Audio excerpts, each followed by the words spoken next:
Bismillahirrahmanirrahim. Assalamualaikum warahmatullahi wabarakatuh.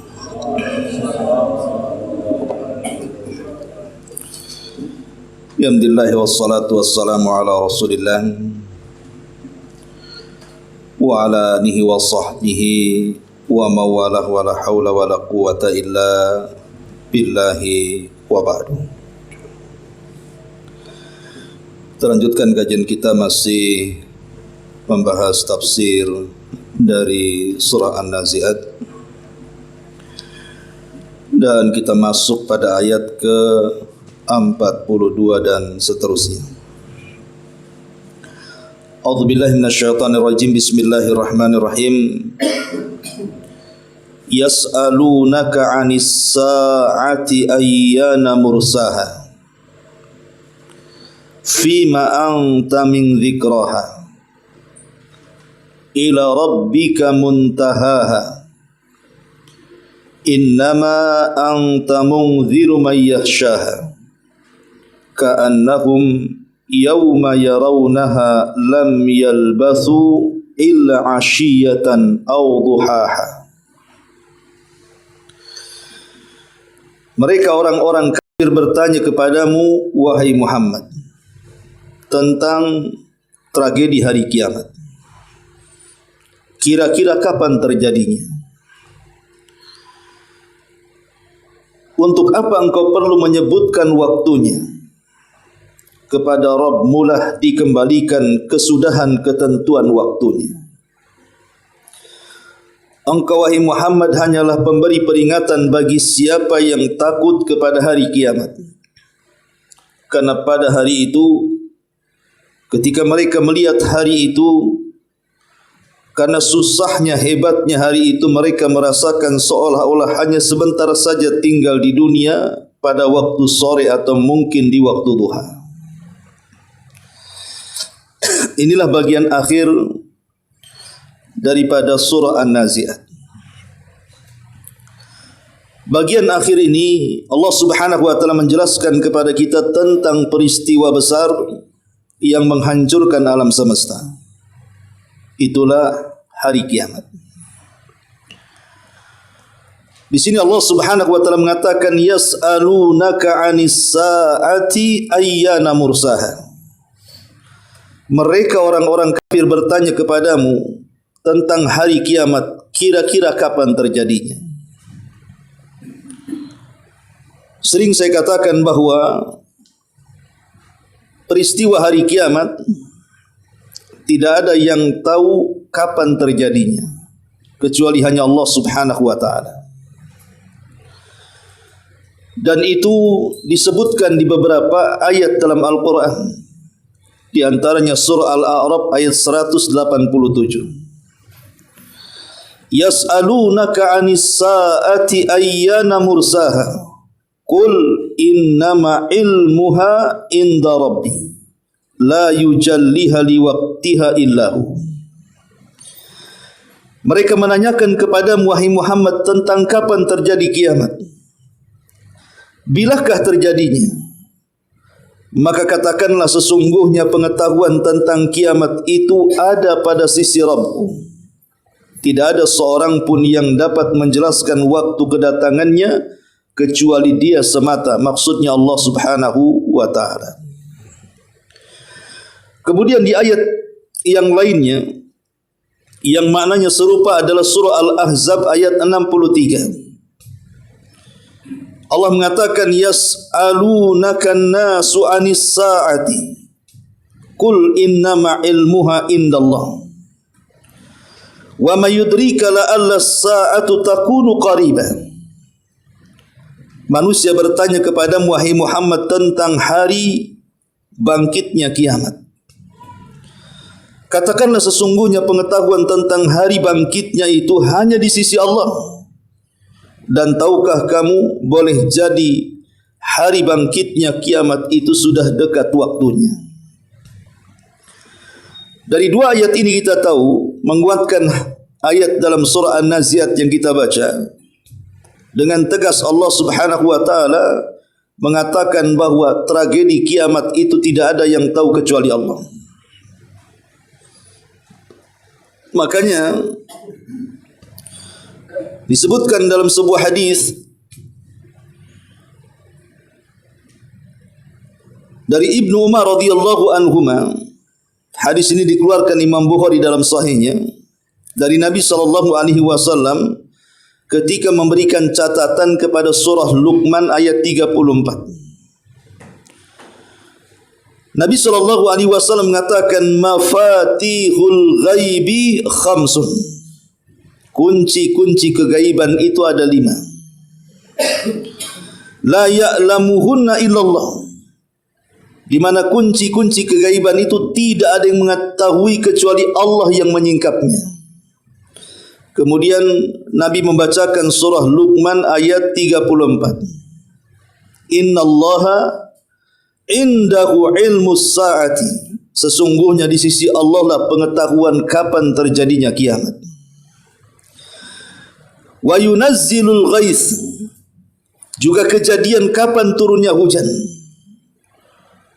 Wa ya'lamu ma fil arham.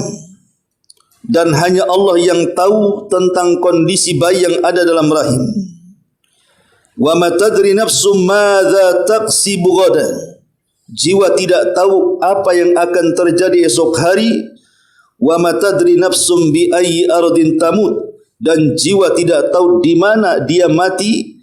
Innallaha alimun khabir. Allah zat yang maha mengetahui lagi maha menghabarkan. Dalam surah Luqman 34 yang dibacakan Nabi SAW tentang mafatihul ghaib, kunci-kunci kegaiban, salah satunya adalah innallaha indahu ilmus sa'ah. Hanya di sisi Allah lah pengetahuan kapan terjadinya kiamat. Makanya di zaman Nabi SAW ada Arab Badui yang datang menemui Nabi SAW bertanya soal kapan terjadinya kiamat. Kemudian Nabi SAW tidak merespon. Sampai Arab Badui ini bertanya 3 kali. Sampai Nabi SAW marah. Kemudian mengatakan manisail. Siapa yang bertanya tadi? Maka sang Badui mengatakan, saya wahai Rasul. Maka Nabi SAW mengatakan, kau bertanya tentang kapan terjadi kiamat, wa ma a'dadta laha, apa yang kau siapkan untuk itu? Maka Arab Badui mengatakan, la syai'a ya Rasulullah, aku tidak punya persiapan apapun wahai Rasul. Maka Rasul mengatakan, kalau tidak punya persiapan apapun, lalu kenapa kau bertanya tentang kapan terjadinya kiamat? Kemudian Arab Badui ini mengatakan, akan tetapi wahai Rasul, aku sangat mencintai Allah dan Rasulnya. Maka Nabi SAW mengatakan, anta ma'aman ahbabta. Maka engkau akan bersama idolamu, bersama orang yang kau cintai. Dalam riwayat ini, sampai Nabi SAW sendiri tidak mau jawab. Karena memang Nabi SAW pun tidak punya kunci-kunci kegaiban. Makanya dia tidak mau jawab. Persis seperti pertanyaan malaikat Jibril kepada Nabi SAW tentang kapan terjadi kiamat. Rasul hanya mengatakan, mal mas'ulu anha bi'a'lama minas sa'il. Tidaklah orang yang ditanya lebih paham dibandingkan orang yang bertanya. Artinya Rasul dan Jibril sekalipun tidak paham kapan terjadi kiamat. Karena itu semua adalah pengetahuan Allah Subhanahu wa taala. Makanya dalam ayat ini Allah Subhanahu wa taala mengatakan, yas'alunaka 'anis sa'ati ayyana mursaha. Mereka bertanya-tanya orang kafir kepadamu, kira-kira kapan terjadinya kiamat? Kenapa orang-orang kafir Quraisy mereka bertanya seperti itu kepada Nabi? Dan pertanyaan seperti ini bukan aneh. Karena para nabi dan rasul sebelumnya juga diuji oleh umatnya yang kafir dengan pertanyaan yang sama seperti ini. Artinya umat Nuh, mereka datang kepada Nuh alaihi salatu wasallam bertanya, kapan kiamat wahai Nuh? Kemudian umat Nabi Saleh, Nabi Syuaib juga, mereka bertanya kepada Nabi Allah Saleh dan Syuaib, kapan terjadinya kiamat? Semua para nabi direpotkan dengan pertanyaan ini oleh orang-orang kafir agar nabi-nabi tersebut menjawabnya. termasuk Nabi SAW tidak luput dari soalan ini. Tapi karena Nabi SAW dan para Nabi sebelumnya tidak tahu kapan terjadinya kiamat, maka tidak ada satupun Nabi yang mendetailkan kapan terjadinya. Tetapi Nabi SAW hanya mengisyaratkan bahwa terjadinya hari kiamat itu hanya disebutkan harinya. Adapun tanggalnya, adapun bulannya, adapun tahunnya, tidak ada yang tahu. Kata Nabi SAW, "Inna min afdali ayyamikum yawmal jum'ati, fihi khuliqa Adam, wa fihi qubida, wa fihi an-nafkhatu, wa fihi as-sa'qatu." Kata Nabi SAW, sesungguhnya di antara hari-hari kalian yang paling afdal adalah hari Jumat. Karena hari Jumat Adam diciptakan, hari Jumat Adam dicabut nyawanya, di hari Jumat ini pula ditiupkan sangkakalanya, dan di hari Jumat ini pula tiupan kedua ditiupkan trompetnya. Jadi Nabi SAW hanya menyebutkan harinya saja. Pokoknya kiamat terjadi hari Jumat. Jumat yang mana kita tidak tahu. Dari sini kita tahu bahwa Allah Subhanahu wa ta'ala betul-betul menyembunyikan peristiwa hari kiamat ini. Tentu tidak lain dan bukan untuk menguji manusia. Tapi seorang muslim harus tahu dan harus yakin bahwa kiamat itu pasti terjadi. Makanya di banyak ayatnya Allah Subhanahu wa ta'ala mengatakan seperti dalam surah Taha 15, "Inna sa'ata atiyatun." Sesungguhnya hari kiamat itu pasti akan datang. Kemudian terulang dalam surah Al-Hijr 85, "Wa inna sa'ata la'atiyatun fasfahi safhal jamil." Dan sesungguhnya hari kiamat itu pasti datang, maka maafkanlah mereka dengan cara yang baik. Bahkan terulang dalam surah Ghafir ayat 59, "Inna sa'ata la'atiyatun la raiba fiha walakinna aktsaran nasi la yu'minun." Sesungguhnya hari kiamat pasti akan datang. Tidak ada keraguan tentangnya, akan tetapi kebanyakan manusia tidak mau beriman. Ma'asyiral muslimin wal muslimat rahimani wa rahimakumullah. Tentu ada hikmah besar. Kenapa di sini Allah Subhanahu wa taala mengatakan yas'alunaka 'anis saati ayyana mursaha? Mereka bertanya kepadamu soal kiamat wahai Muhammad, kapan terjadinya? Maka Allah katakan fima anta min dzikraha, untuk apa perlunya kau menyebutkan waktunya?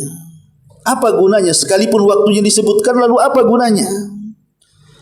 Apalagi Nabi SAW sendiri tidak tahu kapan terjadinya. Makanya Allah mengatakan ila rabbika muntaha, kepada Rabbmu lah dikembalikan kesudahan ketentuan waktunya. Kemudian Allah mengatakan innama anta munziru may yakhshaha, engkau hanya memberi peringatan bagi siapa yang takut kepada kiamat. Berilah peringatan bahwa kiamat akan terjadi, biar yang takut tetap takut, yang tidak takut tetap mereka tidak akan takut, karena mereka tidak beriman kepada kiamat. Maka pertanyaan pun muncul, lalu apa faedahnya? Kenapa Allah Subhanahu wa taala tidak mau menyebutkan kapan peristiwanya, hanya menyebutkan harinya saja? Disebutkan oleh para ulama, di antaranya Muhammad Rashid Ridha rahimahullahu taala dari Al-Alusi rahimahullahu taala. Beliau mengatakan wa innama akhfa subhanahu amra as-sa'ati liqtidha'il hikmati tashri'iyyati dzalika fa innahu ad'a ila at-ta'ati wa ajzar 'anil ma'siyati kama anna ikhfa'al ajalil khassi lil insan kadzalika. Sebutkan dalam tafsir Al-Mannar, kenapa Allah Subhanahu wa taala sampai menyebutkan atau tidak menyebutkan atau menyembunyikan kapan terjadinya kiamat? Kata beliau, karena di situ ada hikmah syariat. Apa itu? Dengan disembunyikannya kapan terjadinya kiamat ada dua perkara. Pertama, manusia akan lebih melakukan ketaatan lagi kepada Allah, karena mereka harus melakukan persiapan sebelum kiamat itu datang. Dan yang kedua, manusia akan lebih jauh lagi dari kemaksiatan, karena tidak mungkin manusia akan wafat, atau mana ada manusia yang mau saat kiamat datang badannya dilumpuri dengan kemaksiatan. Inilah kata beliau, kenapa Allah Subhanahu wa taala menyembunyikan dan tidak memberitahu kapan kiamat, supaya manusia semangat melakukan ketaatan dan supaya semangat manusia meninggalkan kemaksiatan. Dengan kata lain, supaya manusia persiapan terbaik untuk kiamat adalah ketakwaan kita kepada Allah. Wa tazawwadu fa inna khaira zadit taqwa. Berbekalah kalian, karena tidak ada bekal terbaik kecuali takwa. Dan takwa adalah melaksanakan perintah dan menjauhi larangan, memperbanyak ketaatan dan menjauhi kemaksiatan kepada Allah Subhanahu wa taala. Ma'asyiral muslimin wal muslimat rahimani wa rahimakumullah.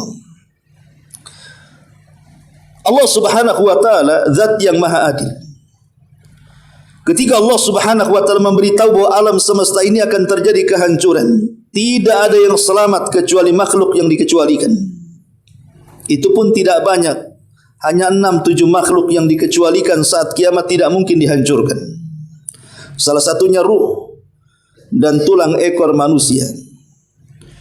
Itu yang ada di bumi. Yang ada di langit tentu sorga, neraka, arsy dan yang semacamnya. Tapi seluruh alam semesta, langit dan buminya, bahkan seluruh galaksinya dipastikan akan hancur total.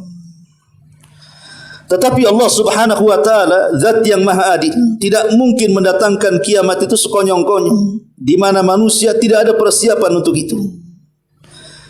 Lalu bagaimana bentuk keadilannya? Allah Subhanahu wa taala memperingatkan dengan menunjukkan beberapa tanda-tanda. Di sana ada tanda-tanda kecil yang terkadang muncul, terkadang berlalu. Dan di sana juga ada tanda-tanda kiamat besar yang kalau sudah muncul tidak mungkin berlalu dan akan terus-terusan muncul sampai kiamat dibangkitkan. Lalu apa hikmahnya? Kenapa Allah Subhanahu wa taala harus kemudian mendahulukan sebelum kiamat itu dengan tanda-tanda sedemikian rupa? Tanda-tanda kiamat kecil atau tanda-tanda kiamat besar, tentu ada hikmah dan tujuannya. Lalu apa faedah Allah Subhanahu wa taala memberitahu kiamat dengan memunculkan tanda-tanda itu? Pertama, si'atu rahmatillahi ta'ala, menunjukkan keluasan kasih sayang atau rahmat Allah kepada hamba-hambanya, di mana Allah tidak mengagetkan hamba-hambanya dengan kiamat mendadak. Di sini Allah masih sayang dengan kita. Ada kesempatan untuk bertobat sebelum kiamat dibangkitkan. Yang kedua, al-isti'dadu lirrahili wad-dar al-akhirah, mempersiapkan bekal setelah kematian, untuk perjalanan setelah kematian. Jadi dengan adanya tanda-tanda kiamat sebelum kiamat itu, berarti kan semakin banyak tanda-tanda yang muncul dari tanda-tanda kecil akan mengantarkan kepada tanda-tanda yang besar. Ketika itu kita ketahui bahwa tanda-tanda kecil ini sudah 90% lebih umpamanya terjadi, artinya sudah ada persiapan munculnya tanda besar, maka sudah sepatutnya kita bersiap-siap untuk menghadapinya. Dengan cara apa? Persiapan takwa tadi, persiapan sebelum kematian. Itulah orang yang cerdas yang dikatakan Rasul, al-kayyisu man dana nafsah wa amila lima ba'dal maut. Orang cerdas itu orang yang suka introspeksi dan suka membekali diri untuk kehidupan setelah kematiannya. Yang ketiga, imtihanun nufus bil imani bil ghaib. Jiwa kita diuji oleh Allah Subhanahu wa taala dengan apa? Dengan keimanan kita kepada yang gaib. Karena bagaimanapun di antara tanda-tanda orang-orang yang bertakwa yang disebutkan di permulaan surah Al-Baqarah, alladzina yu'minuna bil ghaib, mereka adalah orang-orang yang beriman dengan yang gaib. Jadi dengan munculnya tanda-tanda kiamat kecil itu, seperti umpamanya munculnya banyaknya perzinahan, diangkatnya ilmu, disebarnya kejahilan, diangkatnya amanah dan yang semacamnya.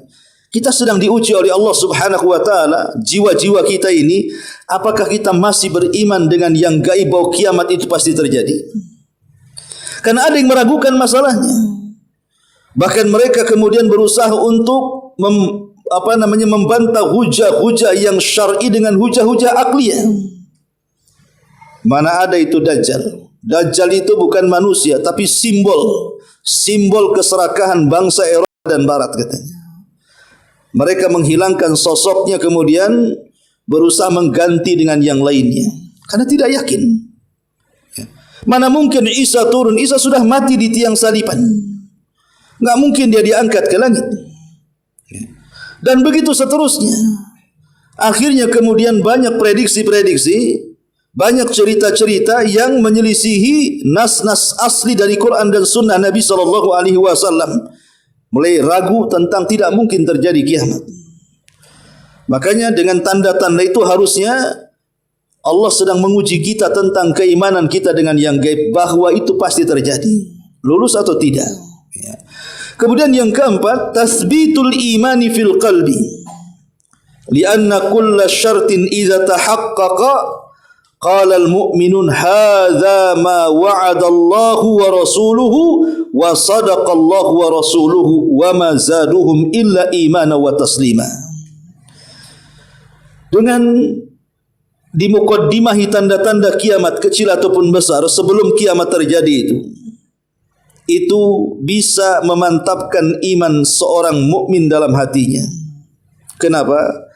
Karena kalau seandainya tanda-tanda itu sudah terjadi semuanya, maka orang-orang yang beriman seperti yang disebutkan dalam surah Al-Ahzab 22, hadza ma wa'adallahu wa rasuluhu, ini semua adalah janji yang Allah dan Rasulnya janjikan kepada kami. Wa sadaqallahu wa rasuluhu, dan telah benarlah ucapan Allah dan Rasulnya. Wa ma zadahum illa imana wa taslima, dan tidaklah menambah bagi orang-orang yang beriman itu kecuali kemantapan iman dan kepasrahan kepada Allah dan Rasulnya. Jadi dengan adanya tanda-tanda kiamat itu, seorang yang beriman makin mantap keimanannya. Oh, betul apa yang disabdakan Nabi rupanya. 12 abad yang silam Rasul mengatakan seperti ini, rupanya kejadian. Mengatakan seperti itu, rupanya terjadi juga. Menyatakan seperti itu, rupanya terjadi juga. Kalau seorang mukmin melihat seperti ini, harus akan bertambah. Berarti betul apa yang dikatakan Nabi. Betul apa yang dikatakan Allah Subhanahu wa taala.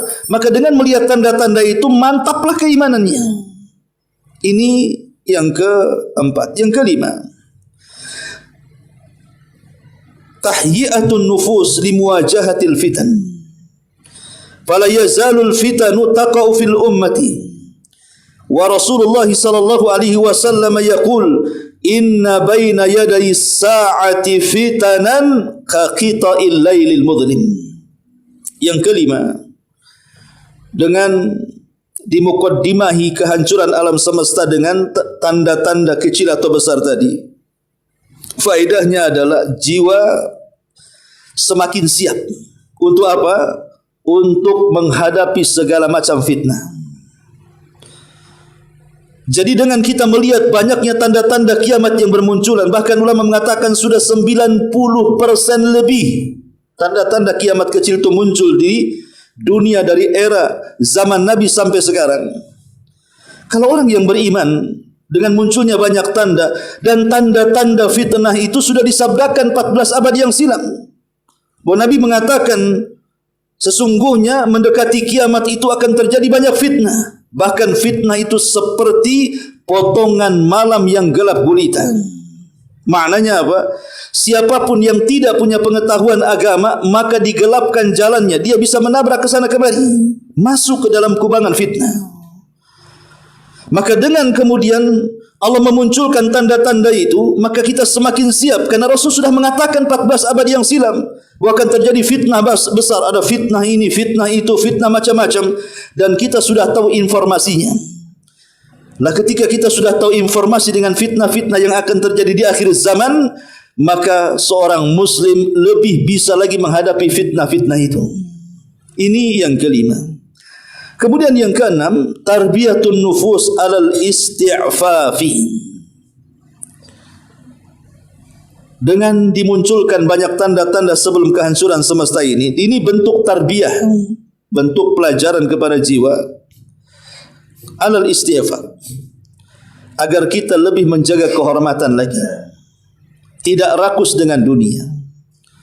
Sebab kalau seandainya kehancuran alam semesta itu datang, sesungguhnya dunia itu sudah tidak akan nikmat lagi dipandang manusia, karena masing-masing orang akan menyelamatkan dirinya. Jangan cerita kiamat besar. Lihatlah, kita lihat orang-orang yang terkena musibah gempa, terkena musibah tsunami, terkena musibah gunung meletus, terkena musibah kebanjiran. Sebagian besar mereka hanya mementingkan nyawa mereka tanpa mempedulikan rumah, kendaraan, tanah, sertifikat dan yang semacamnya. Yang penting selamat. Kan begitu dalam kondisi musibah itu. Yang penting selamat. Enggak peduli rumahnya hancur, enggak peduli kendaraannya porak-poranda, enggak peduli surat-surat sertifikat tanahnya tertimbun reruntuhan atau terbawa banjir. Yang penting selamat. Itu musibah kecil. Macam mana musibah kiamat besar yang menghancurkan dan menggulung semua bumi? Enggak akan terpikir manusia dengan dunia. Yang penting dia selamat. Maka dari sini ada tarbiyah jiwa dengan banyaknya muqaddimah, munculnya tanda-tanda kiamat kecil yang berakhir kepada tanda-tanda kiamat besar dan kemudian diakhiri dengan kehancuran. Maka jiwa akan terlatih untuk tidak rakus dengan dunia, karena dunia itu boleh jadi kita yang meninggalkannya atau dunia itu sendiri yang meninggalkan kita. Kemudian yang nomor 7, al-hadharu minat tashabbuhi bil kufar. Al-hadhar, berusaha untuk berhati-hati. Minat tashabbuh, untuk menyerupai dengan orang-orang kafir. Karena Nabi SAW bersabda dalam sebuah hadis, la taqumus sa'ah hatta ta'khudha ummati bi akhdil quruni qablaha, shibran bi shibrin wa dhira'an bi dhira'in. Faqila ya Rasulullah kafarisi warrum, qala wa minan nasi illa ulaik. Dalam hadis Bukhari, Rasul mengatakan tidak mungkin kiamat terjadi, kata Nabi, sampai umatku akan mengambil tata cara umat-umat sebelumnya, sejengkal demi sejengkal, sehasta demi sehasta. Kemudian sahabat mengatakan, apakah yang Anda maksud orang Persia dan Romawi, wahai Rasul? Kata Rasul, kalau bukan mereka siapa lagi? Artinya Rasul mengatakan sebelum terjadinya kiamat, kaum muslimin akan berbondong-bondong mengikuti tata cara umat di luar daripada Islam, mengikuti bagaimana gayanya orang Yahudi dan Nasrani, orang-orang kafir barat, mulai daripada busana sampai kemudian muamalah, adat istiadat, sampai menggadaikan agama. Artinya dengan informasi dari Nabi SAW seperti itu, berarti dengan banyaknya tanda-tanda kiamat, artinya sudah mendekati tanda-tanda kiamat besar, maka kita sudah dapat informasi bahwa umat Islam ini akan berbondong-bondong tasyabuh dengan kafir. Maka kita lebih berhati-hati, jangan sampai tasyabuh dengan mereka, supaya tidak masuk dalam sabda Nabi ini. Kemudian yang nomor 8, tarkul munkarati wal bu'du anil ma'asi, la siyama tilka allati taksuru inda qiyamis sa'ati.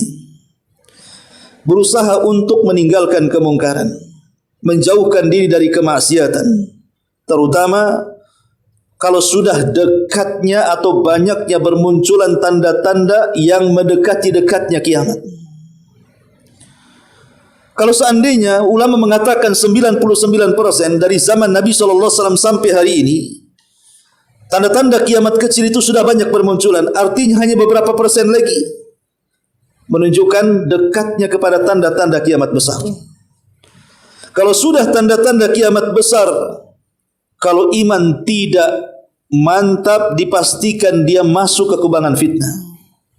Karena yang pertama akan muncul dari tanda-tanda itu adalah keluarnya Dajjal. Siapa yang tahan melawan Dajjal? tidak akan tahan melawan Dajjal kecuali hamba-hamba Allah yang dirahmati. Makanya kalau kita tahu bahwa ketika hilangnya tanda-tanda kiamat kecil dan masuk ke tanda-tanda kiamat besar, maka tidak ada yang selamat di situ kecuali orang-orang yang dirahmati. Maka sudah selayaknya sebelum tanda-tanda kiamat besar itu muncul, apalagi sampai kiamat besarnya muncul, maka seorang muslim dari sini harus segera meninggalkan kemungkaran dan menjauhkan diri dari kemaksiatan, supaya kalau seandainya pun terjadi fitnah, maka dia akan bersih menghadap Allah Subhanahu wa taala. Yang nomor 9, tarbiyatun nufus wal ahli wal aqaribi ala ta'atillah. Dengan adanya tanda-tanda kiamat tadi, jiwa, keluarga, kerabat dan manusia ditarbiyah agar lebih dekat kepada ketaatan kepada Allah Azza wa Jalla. Jangan sampai kiamat besar itu menelan kita. Jangan lagi cerita kiamat besar. Kiamat kecil yaitu kematian, itu juga tidak bisa dianggap remeh. Karena hari ini banyak orang-orang yang mati mendadak tanpa ada persiapan.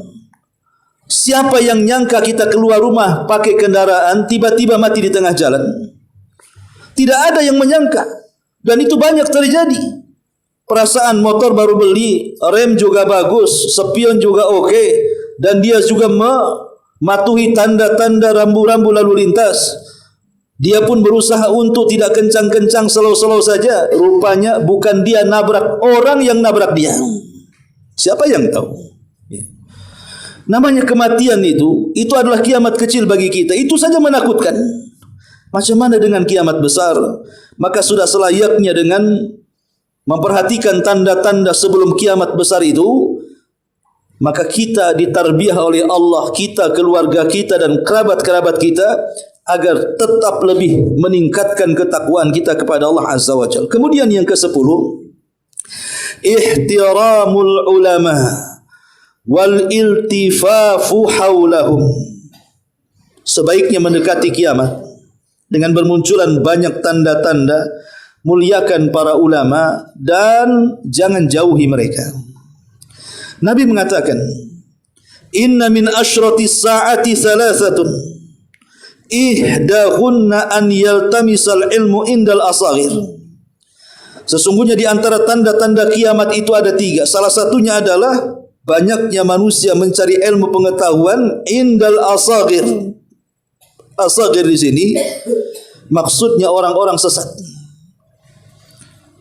Jadi mendekati kiamat itu justru manusia belajar agama itu ke orang-orang kecil, bukan para ulama besar, kepada ahli bidah, kepada orang-orang yang menyebarkan kesesatan. Bukannya membawa hidayah mati, malah membawa sesat pula dia mati. Makanya mendekati kiamat kita tidak tahu ajal kita kapan. Maka sebaiknya hormati para ulama, duduk bersama mereka. Tentu ulama-ulama Rabbani, bukan ulama-ulama yang menyesatkan umat. Kemudian yang nomor 11, ta'zimu amrid dimai. Muliakan urusan darah. Jangan karena hal sepele kemudian bunuh-bunuhan. Karena Nabi SAW mengatakan, la taqumus sa'ah hatta yaksural haraju. Tidak mungkin tegak hari kiamat, kata Nabi, sampai nanti akan banyak pembunuhan di mana-mana.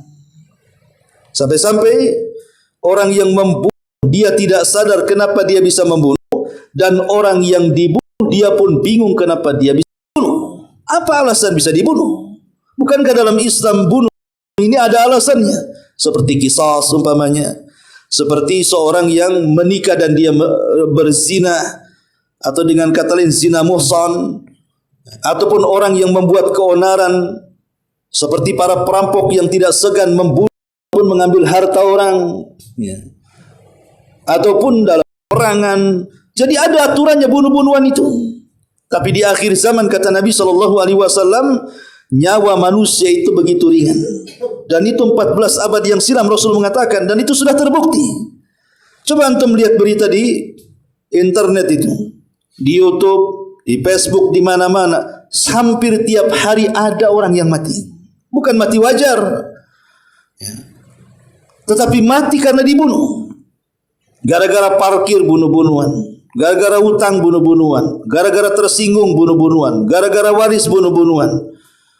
Pokoknya masalah-masalah kecil itu nyawa sudah melayang tuh. Gara-gara cemburu nyawa melayang. Kenapa demikian coba? Darah manusia sudah tidak berharga di akhir zaman. Makanya dengan kita mengetahui informasi dari Rasul bahwa nanti di akhir zaman akan terjadi seperti ini, termasuk akan banyak pembunuhan, maka kita semakin memuliakan darah manusia. Karena informasi sudah ada ke telinga kita dari Nabi SAW bahwa di akhir zaman akan terjadi seperti ini. Kemudian yang nomor 12, al-hadharu minadh zulmi wa i'anati zalimin. Al-hadhar artinya ada peringatan besar. Disuruh kita menjauh dari kezaliman ataupun membantu orang-orang zalim. Jangan berlaku zalim atau membantu orang zalim. Nabi mengatakan, yushiku in talat bika muddah antara qauman fi aydihim misla adnabil baqar yaghduna fi ghadabillah wa yarji'una fi sakhatillah. Rasul pernah menasihati sahabat dan mengatakan, hampir-hampir kalau Allah berikan usiamu panjang, maka engkau akan melihat di akhir zaman orang-orang yang mereka membawa ekor-ekor sapi. Maksudnya karena melakukan kezaliman dengan cara memecut. Mungkin para pemimpin yang zalim yang mengambil hak rakyatnya dengan cara paksa. Kata Nabi SAW, yaghduna fi ghadabillah. Mereka keluar dari rumahnya, mereka mendapatkan murka Allah. Wa yarji'una fi sakhatillah. Pulang juga mendapatkan amukan Allah. Keluar dan masuk rumah, dilaknat oleh Allah Subhanahu wa ta'ala. Itulah para pemimpin yang zalim. Maka kita harus hati-hati dari para pemimpin yang zalim dan jangan bantu kezaliman mereka. Karena biasanya kalau penguasa-penguasa zalim dan zalim, penguasa-penguasa tiran ini, mereka akan menghalalkan segala cara. Dan anehnya para pendukungnya pasti akan mendukungnya karena dapat keuntungan dunia, walaupun harus menginjak rakyat jelata. Maka jangan sekali-kali kalau Allah takdirkan antum menjadi pejabat, kemudian menolong kezaliman para pemerintah zalim atau anda sendiri yang melakukan kezaliman. Maka dengan adanya informasi seperti ini, kita akan semakin jauh dari zalim dan membantu orang zalim. Yang ke-13, adamut tasyaghul bizakharib wa biharijid dunya. Tidak terlampau sibuk dengan mengejar gelapnya dan keindahan dunia. Karena Nabi SAW mengatakan, wa idza tatawala ri'al buhmi fil bunyani fadzaka min asyratiha. Kalau engkau lihat manusia sudah berlomba-lomba melakukan pembangunan dunia dengan kemegahannya, maka itulah tanda-tandanya. Maksudnya tanda-tanda kiamat. Persis seperti hadis Jibril ketika bertanya kepada Nabi, kalau engkau tidak tahu kapan terjadi kiamat, lalu apa tanda-tandanya? Maka Rasul mengatakan, antara khufatan uratan ghurlan buhman yatatawaluna fil bunyan. Engkau melihat seorang penggembala tidak pakai sandal, compang-camping, hidupnya susah, tiba-tiba dikagetkan dengan dunia, mereka berlomba-lomba membangunnya. Dan itu sudah terjadi. Lihat di Timur Tengah dulu itu gersang, padang pasir, panas kering kelontang. Tapi lihat hari ini kejayaan dunia ada di sana. Bahkan dulu Asia yang lebih maju sekarang tertinggal dengan kemajuan pembangunan mereka yang luar biasa. Walaupun tanda-tanda kiamat ini tidak mesti negatif, ada juga yang positif. Seperti banyaknya bangunan di mana-mana, ada positifnya. Dengan di situ menyerap tenaga kerja, akhirnya mengurangi pengangguran, bisa memberikan nafkah orang-orang susah dan miskin dan begitu seterusnya. Tapi maksudnya adalah di sini ketika manusia sudah mulai membanggakan dengan dunia, ini tanda-tandanya. Karena dipastikan kalau sudah bangga kemudian mengagungkan dunia, maka konsekuensinya akan dilupakan dengan akhiratnya. Bal tu'sirunal hayatad dunya wal akhiratu khairun wa abqa. Kemudian yang nomor 14, Di sini tarkubul al-faraju wa adamul yasi. Ketika Allah Subhanahu wa taala memukaddimahi kiamat itu dengan berbagai macam tanda, maka kita diajarkan untuk tidak putus asa. Tidak boleh kita putus asa. Karena Nabi sallallahu alaihi wasallam mengatakan la taqumus hatta tamtali al-ardu zulman wa udwanan. Tidak akan terjadi kiamat sehingga bumi ini akan dipenuhi dengan kezaliman dan permusuhan. Kita sudah dapat informasinya dari Nabi bahwa nanti di akhir zaman akan banyak orang yang berlaku zalim, dan kita hari ini merasakannya. Entah kita jadi orang zalim atau kita yang dizalimi. Yang namanya ghibah, menghina, mencaci, memaki, mengadu domba dan yang semacamnya sampai ke tingkat membuli, membunuh, menyakiti, itu sudah bukan perkara remeh, bukan perkara aneh di zaman sekarang. Bahkan membuli rame-rame, memfitnah rame-rame, menggibah rame-rame, membuat isu dan yang semacamnya sudah terbiasa. Sehingga ada orang salah ditangkap, orang benar ditangkap, orang salah pula dikeluarkan. Orang benar menjadi terdakwa, orang yang melakukan kezaliman pula mereka yang merdeka dibebaskan. Dan itu sudah terjadi di mata kita. Ya. Makanya walaupun terjadi banyak permusuhan, tidak boleh kita putus asa, tetap memperjuangkan kebenaran. Karena kita sudah dapat informasinya, jangan terbawa-bawa dan terikut-ikut dengan mereka. Kemudian yang terakhir, yang 15 adalah at-tawadhu. Kita harus senantiasa rendah diri dan rendah hati. Karena di akhir zaman akan muncul para mutakabbirun, orang-orang yang menyombongkan dan membusungkan dada-dada mereka. Tentu karena tertipu dengan dunia. Maka seorang yang beriman tidak perlu itu. Karena bagaimana kita ini hamba Allah Subhanahu wa taala, zat yang berhak sombong hanyalah Allah Jalla fi'ula. Dia bisa menghancurkan kapan saja alam semesta ini, sementara kita tidak bisa menahannya. Dan kita hanya bisa pasrah dengan kehancuran, bahkan boleh jadi nyawa kita juga tercabut di sana. Maka tidak perlu kita sombong menghadapi kiamat. Justru kita harus rendah diri. Jadilah hamba Allah yang baik, bahwa kiamat pasti terjadi, walaupun pengetahuannya tidak ada yang tahu kecuali Allah Subhanahu wa taala. Ma'asyiral muslimin wal muslimat rahimani wa rahimakumullah. Ya. Al-Imam Al-Qurtubi rahimahullahu taala sampai mengatakan,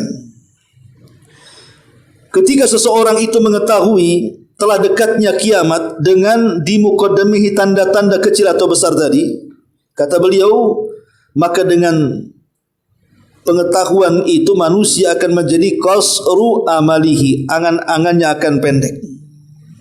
Tidak mungkin muluk-muluk, enggak punya sayap terbang ke langit.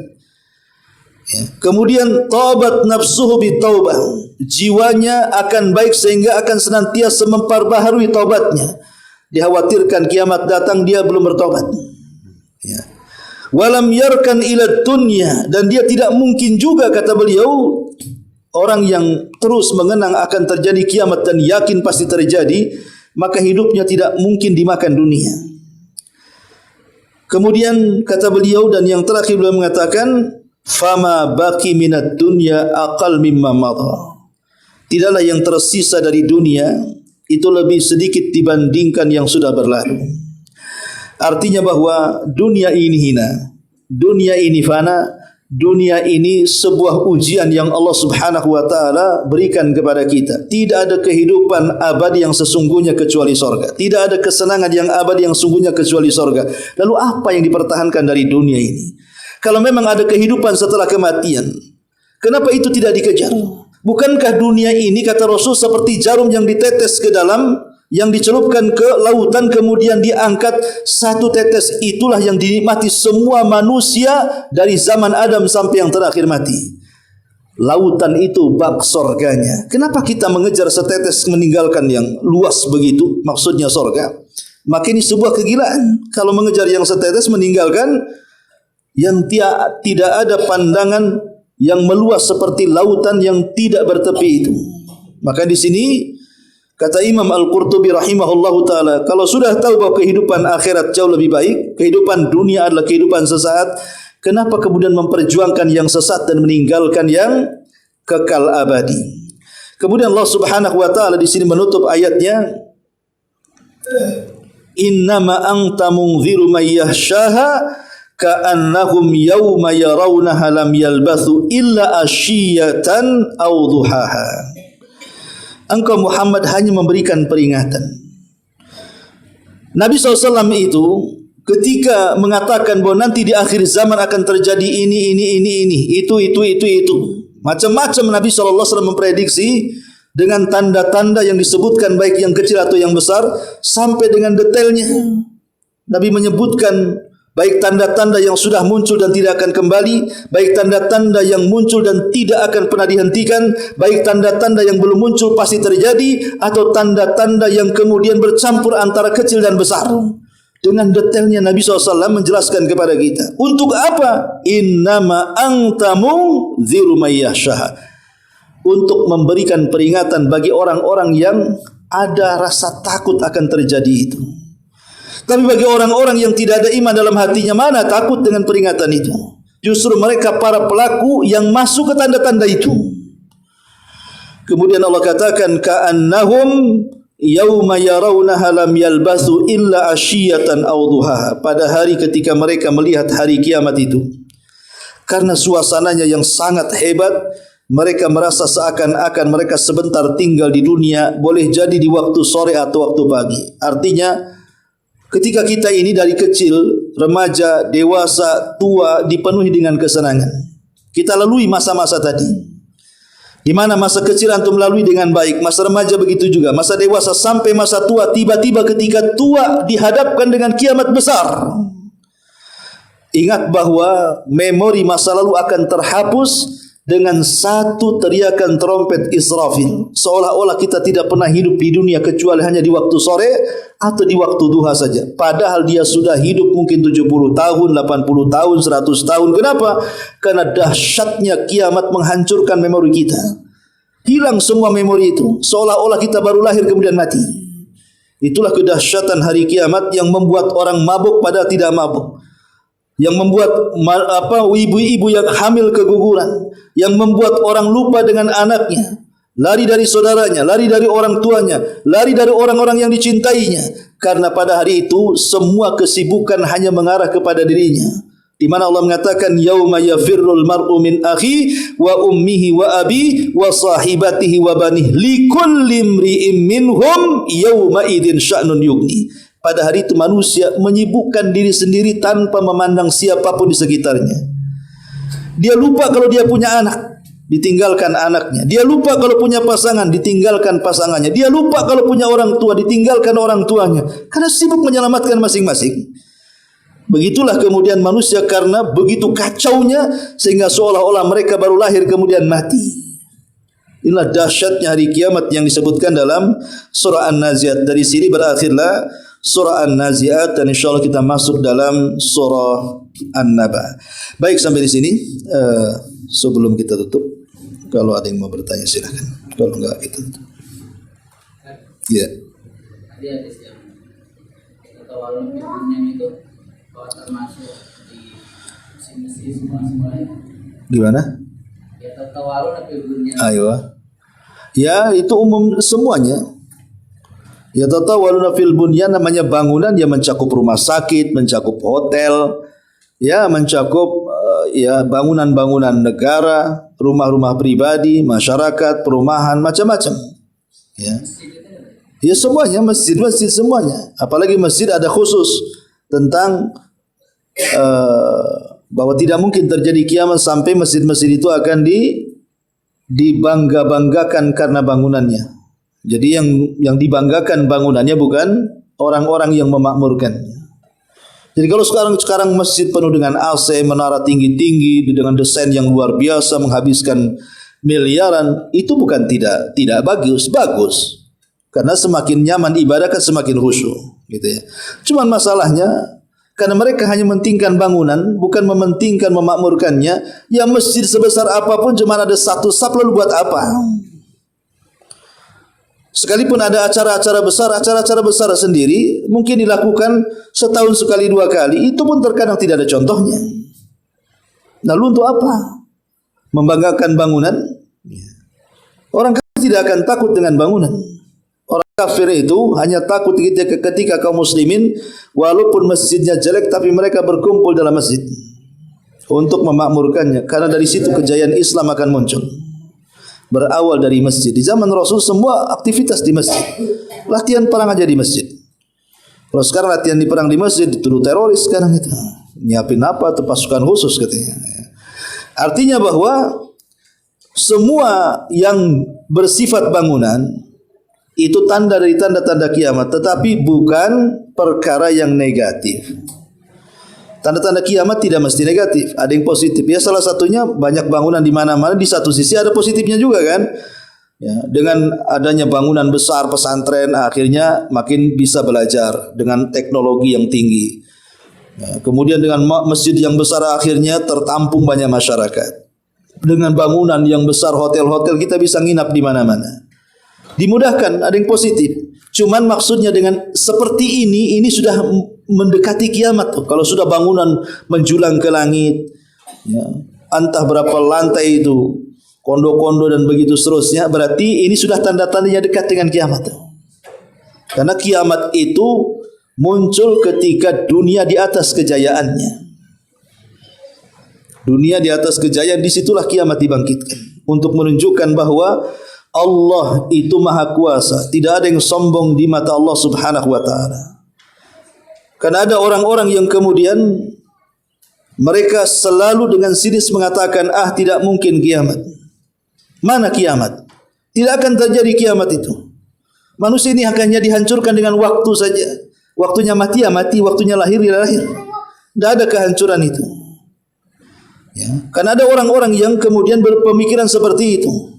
Itulah sekte sekuler yang mereka hanya bergelut dengan urusan dunia dan dunia, tidak yakin dengan kehidupan setelah kematian, apalagi kiamat yang besar kebangkitannya, makin mereka ingkari.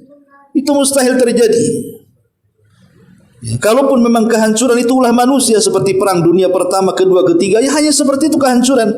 Bumi ini tidak akan hancur. Mungkin orangnya akan habis, nanti akan lahir generasi baru dan begitu seterusnya. Nah itulah orang-orang yang mereka tidak yakin bahwa Nabi Muhammad SAW ada akhir dari seluruh para nabi. Berarti umatnya juga akhir dari seluruh umat. Ketika tidak ada nabi, karena dia yang terakhir. Ketika tidak ada umat, karena umat Rasul yang terakhir. Lalu bumi akan dihuni oleh siapa? Kecuali dihancurkan dan tidak ada berguna. Disitulah hari di mana kita mempertanggungjawabkan semua perbuatan kita di dunia untuk menghadap Allah, dan kehidupan sudah berubah dari kehidupan dunia menjadi kehidupan akhirat. Artinya dunia itu ada limit dan batasnya. Tapi ada orang-orang enggak yakin dengan itu. Ya. Sehingga kemudian dengan pertanyaan sini seperti itu, kapan sih kiamat? Mana ada kiamat? Dan begitu seterusnya. Wallahu a'lam. Baik, sampai di sini. Subhanaka wa bihamdika asyhadu an la ilaha illa anta astaghfiruka wa atubu ilaik. Allahu ta'ala alam. Assalamualaikum warahmatullahi wabarakatuh.